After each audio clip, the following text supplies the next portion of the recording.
Let's talk about selfishness in the tattoo industry. And typically when I say something like that, majority of the time I would be talking about, or most people would be talking about, the lack of apprenticeships available, the attitude that artists have towards clients or people who want to get into the industry. That's the complete fucking opposite of what I'm about to talk about right now. What I'm going to talk about is the selfishness of artists when it comes to their own artwork and the craft of tattooing. You see, tattooing has its boundaries.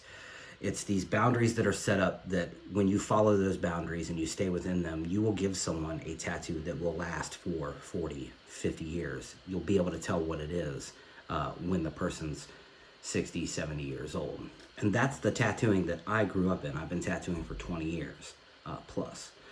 But that's the environment that I grew up in. These are your parameters. If you step outside these parameters, you are disrespecting your client and you are disrespecting tattooing by stepping outside of boundaries that make you do a job that's going to last as long as possible. Currently, there are thousands of tattoo artists who have tens of thousands, hundreds of thousands, millions of followers on all social media platforms. And all they do is tattoos that are going to look like shit in 10 years. I've done plenty of videos like this on other social media platforms in short form. This is the long form version. One of the main groups of artists that are being selfish are the art school tattoo artists. The tattoo artists that went to a fine art school couldn't make money at fine art, so they decided they'd come fuck up tattooing. And then what they've done is they've injected the fine art teachings into tattooing when the fine art teachings only work for fine art on canvas, board, or paper, or some other medium other than skin. The skin has never changed, and unless you're a geneticist working at CRISPR, I doubt you're going to figure out how to keep the skin from aging. Some of the fine art examples would be like underpainting in a tattoo. What? You can do it in one pass. Don't be artsy-fartsy about it. You're just causing more trauma than you need to. I can do it without causing trauma. No, you fucking can't. You clearly don't understand how the skin works. Some other fine art qualities that have leaked into tattooing where you don't use black, you just mix all your colors together to make the darkest tone, typically using concentrates. See, the only problem is certain colors age faster and dissipate faster under the skin than others. So for a while you may have that dark area, but within a matter of 5 to 10 years with any amount of sun exposure, it's going to be muddy and gross. If you're going to do color realism, block it out. No need to underpaint. It's not fine art. This is a craft. There is a difference. There is a technique that works and the other techniques don't. Oh, Nate, you're just jealous you can't do it. Well, you can go look at my portfolio. I've posted several hyper-realism pieces. I'd never worked with flesh tones before because I am colorblind. Flesh tones are harder to work with. It's not something that I'm really that interested in because I'm more interested in doing styles that will hold up for 40 years. Because you're mixing all these colors together that age at different times, the tattoo turns into a muddy mess down the road. The only thing that will last is if they put any line work or solid black areas in it. I know. You guys are gonna get up in an uproar and just tell me I'm a hater. You can call me a hater, but you can't call me wrong. There's a reason why all of these artists that are doing these groundbreaking things are doing them when we told them not to. It's because we've already tried it. We know what pigment does under the skin after 20 years. Pigments really haven't changed. The skin hasn't changed. The only thing that has changed, you now have art-inspired people or art-educated people coming into tattooing when really all you need to know is layout. You need to know contrast. You need to know color palettes. You don't need to be an artist to be a tattooer. It helps, especially if you lose part of your stencil, you need to do something on the fly. The art skills help.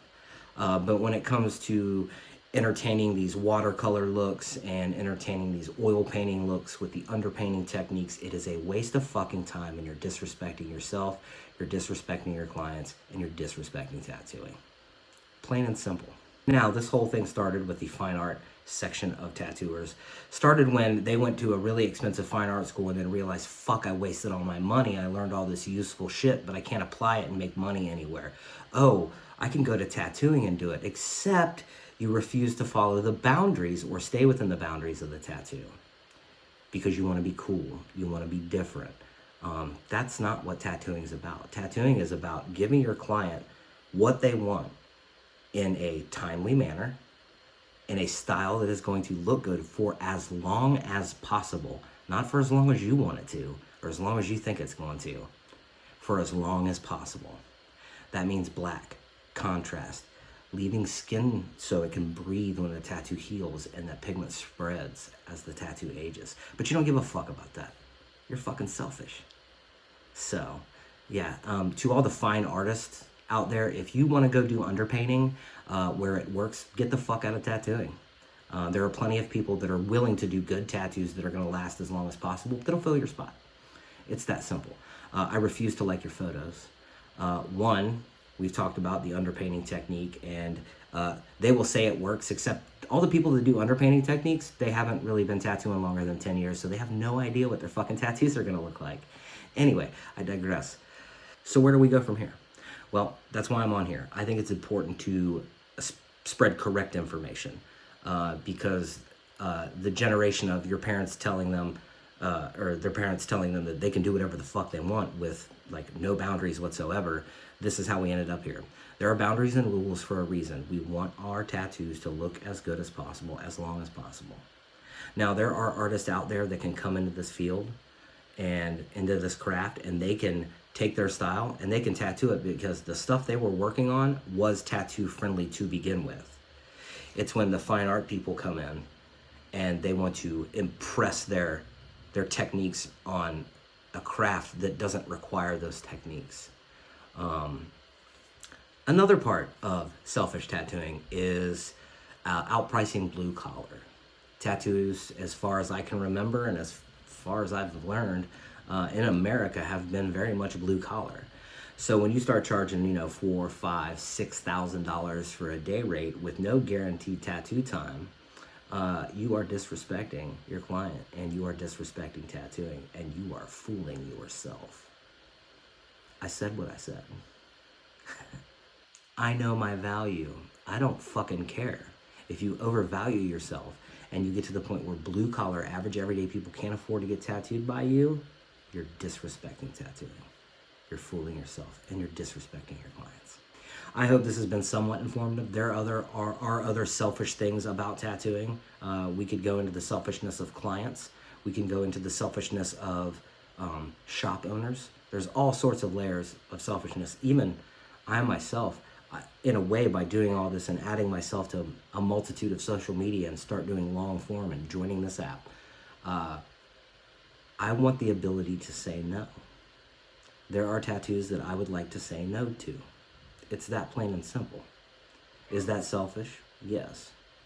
But not selfish like that other shit. I'll catch you guys next time. Thanks for watching The Line Curve.